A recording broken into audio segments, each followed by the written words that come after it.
बुजुर्ग और दिव्यांग व्यक्तियों के टीकाकरण के लिए उनके घरों के नजदीक कैंप लगवाकर उनका टीकाकरण किया जाएगा। सभी नागरिकों से अपील की जाती है कि उनके आसपास रहने वाले दिव्यांग व्यक्तियों को कोविड-19 के टीकाकरण के लिए नजदीकी कैंप तक ले जाने में उनकी मदद करें। अपना और अपने परिवार का टीकाकरण करवाएं। हम सुरक्षित, देश सुरक्षित। राष्ट्रीय स्वास्थ्य मिशन, स्वास्थ्य विभाग, हरियाणा द्वारा जनहित में जारी।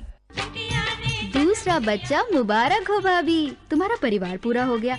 अब ऑपरेशन कराना है कि? आज के युग में 2 बच्चों को ही सही से पाल लो, यही बड़ी बात है। पर मुझे ऑपरेशन से डर लगता है। ये तुम्हारा वहम है कि कुछ हो जाएगा। तुम ऑपरेशन करवाना नहीं चाहती तो कोई बात नहीं, एक बहुत ही आसान तरीका है। वो क्या? IUD 380A, इसे लगा लो और 10 साल की छुट्टी, उसके बाद फिर लगवाया जा सकता है। ये किसी भी स्वास्थ्य केंद्र में मुफ्त लगवाया जा सकता है। राष्ट्रीय स्वास्थ्य मिशन, स्वास्थ्य विभाग, हरियाणा द्वारा जनहित में जारी। नमस्कार, आकाशवाणी चंडीगढ़ से प्रादेशिक समाचारों के साथ मैं रत्तिका। पहले इस बुलेटिन के मुख्य समाचार।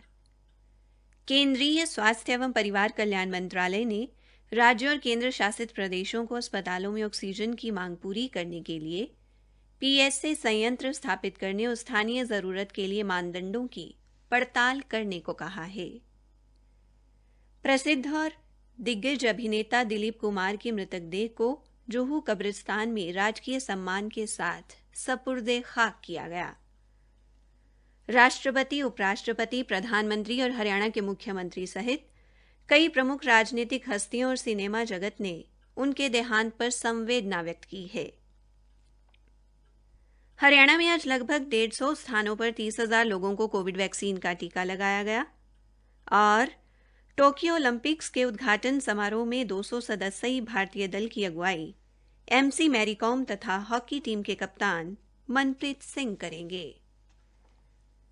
देश भर में 18 वर्ष से अधिक आयु के सभी लोगों के लिए सरकारी केंद्रों में निःशुल्क टीकाकरण अभियान चलाया जा रहा है। आपसे अपील है कि कोविड वैक्सीन का टीका जरूर लगवाएं और इन आसान उपायों का पालन करें। मास्क लगाएं, 2 गज की सुरक्षित दूरी बनाए रखें, बार-बार हाथ धोने और साफ सफाई का ध्यान रखें। कोविड संबंधी जानकारी और मार्गदर्शन के लिए राष्ट्रीय और राज्य स्तरीय हेल्पलाइन काम कर रही हैं। इनके नंबर हैं 011239780046 तथा 1075।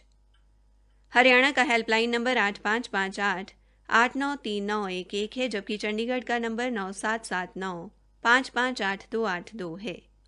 जानकारी लेने के लिए इन हेल्पलाइन नंबरों पर फोन करें। अब समाचार विस्तार से। केंद्रीय स्वास्थ्य एवं परिवार कल्याण मंत्रालय ने राज्यों और केंद्र शासित प्रदेशों को अस्पतालों में ऑक्सीजन की मांग पूरी करने के लिए PSA संयंत्र स्थापित करने और स्थानीय जरूरत के लिए मानदंडों की पड़ताल करने को कहा है।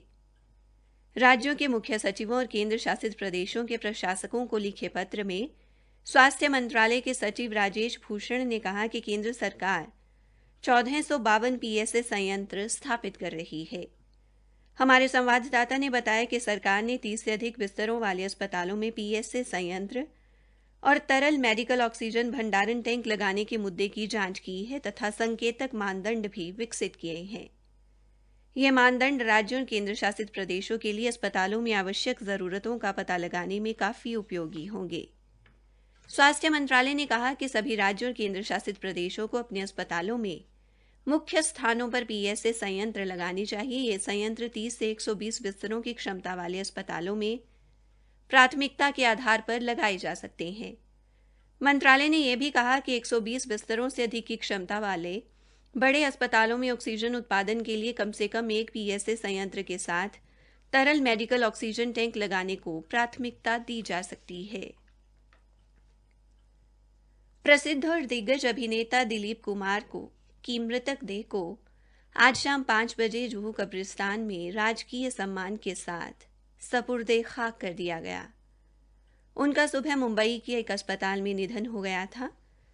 देहांत के बाद उनकी पार्थिव देह को अस्पताल से उनके घर लाया गया, जहां उनके चाहने वालों और सगे संबंधियों ने उनके अंतिम दीदार किए और उन्हें श्रद्धांजलि दी।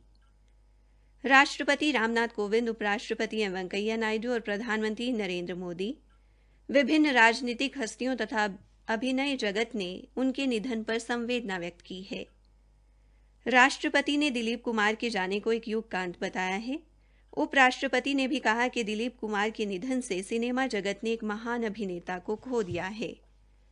प्रधानमंत्री नरेंद्र मोदी ने उनके देहांत को सांस्कृतिक जगत को कभी न पूरी होने वाली क्षति बताते हुए कहा कि उन्हें हमेशा एक महान अभिनेता के रूप में याद किया जाएगा। हरियाणा के मुख्यमंत्री मनोहर लाल ने भी हिंदी सिनेमा जगत के मशहूर अभिनेता दिलीप कुमार के निधन पर गहरा शोक एवं दुख व्यक्त किया है।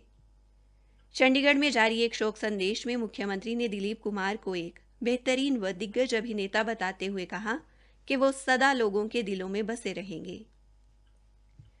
मुख्यमंत्री ने शोक संतप्त परिवार के सदस्यों के प्रति अपनी हार्दिक संवेदना व्यक्त की है। हरियाणा के गृह मंत्री अनिल विज ने भी दिलीप कुमार को श्रद्धांजलि अर्पित की है। एक ट्वीट में श्री विज ने कहा कि दिलीप कुमार के स्वर्गवास से अदाकारी का एक अध्याय खत्म हो गया है। अपनी बेहतरीन अदाकारी की वजह से वो लोगों के दिलो दिमाग में हमेशा जिंदा रहेंगे। प्रादेशिक समाचार आकाशवाणी चंडीगढ़ से प्रसारित किए जा रहे हैं। हरियाणा में आज लगभग 150 स्थानों पर 30,000 लोगों को कोविड वैक्सीन का टीका लगाया गया। प्रदेश में लगभग 96,10,000 नागरिकों का टीकाकरण किया जा चुका है। जहां पंचकुला में आज कुल 269 लोगों को कोरोना वैक्सीन का टीका लगाया गया, वहीं फरीदाबाद जिले में आज 2,825 लोगों को कोविड वैक्सीन की खुराक दी गई। विश्व चैंपियन मुक्केबाज और लंदन ओलंपिक्स की कांस्य पदक विजेता एमसी मैरी कॉम तथा पुरुष हॉकी टीम के कप्तान मनप्रीत सिंह 23 जुलाई को शुरू हो रही टोक्यो ओलंपिक्स के उद्घाटन समारोह में 200 सदस्यीय भारतीय दल की अगुवाई करेंगे। भारतीय ओलंपिक संघ ने इस बात की पुष्टि भी की है कि 8 अगस्त को टोक्यो ओलंपिक के समापन समारोह में चैंपियन पहलवान बजरंग पुनिया भारतीय दल के ध्वजवाहक होंगे। मैरी कॉम ओलंपिक्स में दूसरी बार और हॉकी कप्तान मनप्रीत सिंह तीसरी बार हिस्सा लेंगे। मैरी कॉम ने वर्ष 2012 में लंदन खेलों में कांस्य पदक जीता था, लेकिन वो वर्ष 2016 में रियो खेलों में क्वालीफाई नहीं कर पाई थी।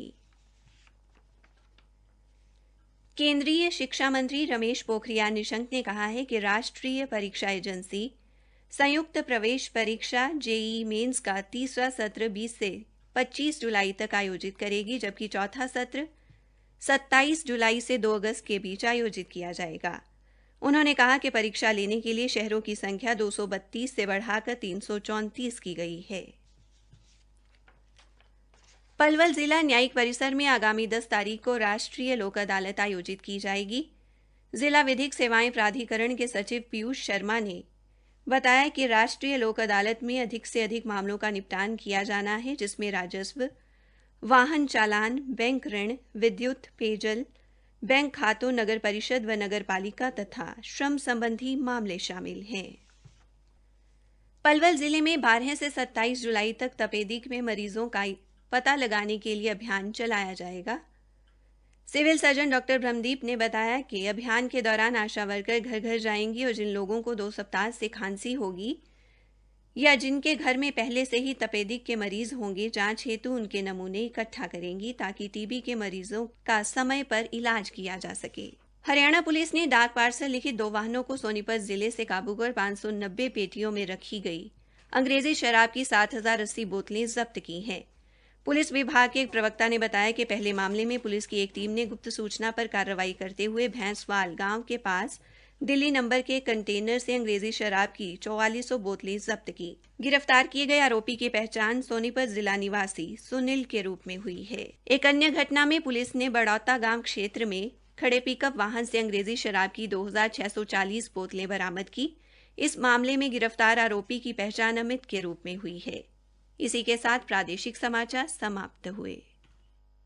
जवानी की रेल कहीं छूट न जाए। बड़े खुश लग रहे हो भैया। तनाव ना रहे तो जीवन का असली मजा आता है। जब से मैंने नसबंदी कराई है कोई डर ही नहीं रहा। पर मैंने सुना है कि नसबंदी के बाद कमजोरी हो जाती है। अरे सब बकवास है। मैं तो कहूँ कि ताकत और बढ़ जाती है, क्योंकि नसबंदी कराने के बाद गर्भ ठहरने का खतरा बिल्कुल नहीं रहता और तुम खुलकर आनंद ले सकते हो। इसमें वक्त और खर्च भी। अरे भैया, न चीर न फाड़ और आधे घंटे में छुट्टी।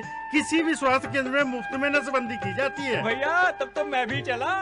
राष्ट्रीय स्वास्थ्य मिशन, स्वास्थ्य विभाग हरियाणा द्वारा जनहित में जारी।